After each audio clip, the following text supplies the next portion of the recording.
اعوذ باللہ من الشیطان الرجیم بسم اللہ الرحمن الرحیم والصلاۃ والسلام علی سید المرسلین وعلی آلہ واصحابہ بارک وسلم۔ اللہ رب العزت نے قرآن مجید میں ارشاد فرمایا ہے کہ ہم تمہیں ضرور آزمائیں گے۔ اللہ رب العزت مسلمانوں کو آزماتا ہے، ٹیسٹ کرتا ہے، مومنین کو ٹیسٹ کرتا ہے، پرکھنا چاہتا ہے اللہ رب العزت کہ تم کتنا دین پہ استقامت کے ساتھ ڈٹے رہتے ہو یا دین کے ساتھ کمپرومائز کر لیتے ہو، چھوڑ دیتے ہو۔ ذری سی مصیبت آئی، دین پہ عمل کرنا چھوڑ دیا۔ تو اب رب کن کن مجالات میں، کن کن ایریاز میں آپ کو ٹیسٹ فرمائے گا۔ 5 ایسے علاقات ہیں، ایسے ایریاز ہیں جس میں اللہ آپ کو ٹیسٹ فرمائے گا۔ یہ جو آیت ہے سورہ بقرہ کی آیت ہے 155، اللہ رب نے ارشاد فرمایا ہے کہ وَلَنَبْلُوَنَّكُمْ بِشَيْءٍ مِّنَ الْخَوْفِ، ہم ضرور تمہیں آزمائیں گے کچھ خوف کے ذریعے۔ نمبر 1، اللہ رب العزت آپ کو آزمائے گا کچھ خوف، ڈر کے ذریعے۔ وَالْجُوعِ، بھوک کے ذریعے۔ رمضان میں روزہ رکھیں گے، بھوک و پیاس کی شدت رہے گی، پر آپ کو صبر و استقامت کے ساتھ دین پر ڈٹے رہنا ہے، دین پہ چلنا ہے، روزوں کی تکمیل کرنا ہے۔ وَنَقْصٍ مِّنَ الْأَمْوَالِ، اور آپ کو کچھ فائنینشیل کرائسس کے ذریعے آزمایا جائے گا، زکوٰۃ کے ذریعے۔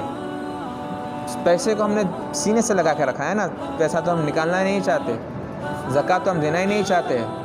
اگر کچھ فائنینشیل کرائسس آ گیا بزنس کے اندر، پھر تو ہر حال میں نقصان ہو رہا ہے، تو اللہ یہ آزما رہا ہے بندے کو آزما رہا ہے۔ ایک تو زکوٰۃ کے ذریعے پیسہ ہے تو زکوٰۃ دے کے آزمائے گا آپ کو، زکوٰۃ نکالنا پڑے گا۔ تو پیسہ تو ہمارا دل جگر کا ٹکڑا ہے، ہم تو اس کو کیوں نہ خیرات کرنا چاہیں گے، ہم تو سنبھال کے رکھتے ہیں، سینے سے لگا کے رکھتے ہیں۔ تو کوئی پسند نہیں کرتا کہ زکوٰۃ نکالے، وہ الا ماشاء اللہ بہت کم ایسے لوگ ہیں۔ تو زکوٰۃ ہم کو نکالنا چاہیے، یہ اللہ کی طرف سے ایک آزمائش ہے ہمیں کہ ہم کو غربا مساکین میں صدقہ و خیرات کرنا چاہیے، زکوٰۃ دینا چاہیے۔ اور مالی نقصان کے ذریعے اللہ تمہیں آزمائے گا۔ انویسٹمنٹ ہم نے خوب کیا تھا، خوب ساری بڑی پلاننگ تھی بزنس وغیرہ کی، لاک ڈاؤن آیا، کرونا وائرس آیا، لاک ڈاؤن سے سارے جو ہمارا انویسٹمنٹ ختم ہو چکا ہے۔ تو اللہ رب العزت مال کے ذریعے، فائنینشیل کرائسس کے ذریعے بندے کو آزمائے گا۔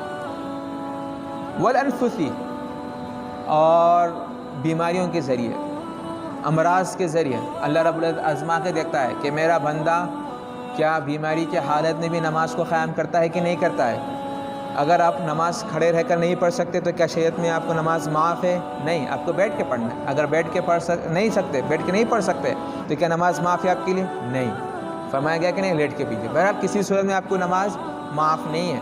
تو آپ کو آزمائش ہوگی نا بھائی، صحت کے ذریعے بھی ہوگی، بیماری کے بھی ذریعے ہوگی، آپ کو اللہ ہر اینگل سے آپ کو آزمائے گا، پرکھے گا۔ اب تم اگر کامیاب ہو جاؤ گے ان تمام مراحل سے تو آپ کو کیا جزا ملے گی، آگے چل کے ہم آئیں گے۔ یہ تو 4 چیزیں ایسی ہو گئی ہے جس میں آپ کو اللہ رب العزت آزمائے گا۔ اور آخری ہے والثمرات، اور پھلوں کے ذریعے آزمائے گا۔ امام شافعی علیہ رحمہ فرماتے ہیں پھلوں سے مراد اللہ رب العزت آپ کو جو ہے نا، یعنی اگر کسی کی بچپن میں اولاد فوت ہو جاتی ہے تو اب اس کو تحمل کے ساتھ برداشت کرنا ہے، صبر کے ساتھ اسے برداشت کرنا ہے۔ اگر اس کا پھل اس سے جدا ہو گیا، اس کی اولاد اس سے جدا ہو گئی ہے، فوت ہو گئی ہے، اگر وہ صبر کرتا ہے تو پھر کیا ہوگا؟ یہ جب 5 مصیبتیں اس کے اوپر آتی ہیں نا، 5 قسم کے طرح کے اگزام سے اللہ آپ کو آزمائے گا۔ اگر ان تمام میں آپ کامیاب ہو جاتے ہیں تو رب نے پھر آخر میں فرمایا ہے وبشر الصابرین، اے محبوب تو پھر صابرین کے لیے، صبر کرنے والوں کے لیے خوشخبری سنا دو۔ ان کی تو پھر عید ہے، وہ تو صبر کرنے والوں کو تو خوشیاں سنا دو، خوشخبریاں سنا دو۔ الذین اذا اصابتهم مصیبۃ قالوا انا للہ وانا الیہ راجعون، جب ان کے اوپر کوئی مصیبت آتی، پریشانی آتی تو یہ کہتے ہیں کہ ہم تمام اللہ ہی کی طرف سے، انا للہ وانا الیہ راجعون، ہم تمام اللہ ہی کی طرف سے اور اسی کی طرف ہم سب کو لوٹ کر جانا ہے۔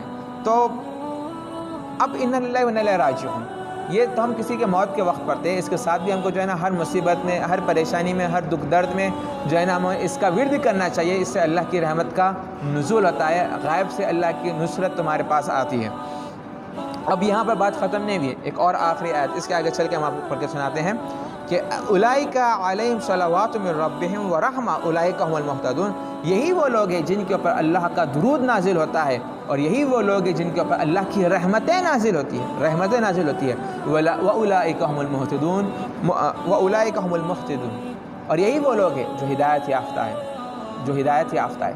تو مسلمانوں، آپ کو پیغام یہی ہے کہ صبر کریں، آزمائشیں آئیں گی، مصیبتیں آئیں گی، ڈٹے رہیے اسلام کے اوپر، دین اسلام کے اوپر ثابت قدمی کے ساتھ چلتے رہے، اس کا جزا آپ کو بہت ملے گا، آپ تصور میں نہیں کر سکتے۔ آپ کی کامیابی، آپ کی نجات شریعت پہ عمل کرنے سے ہے۔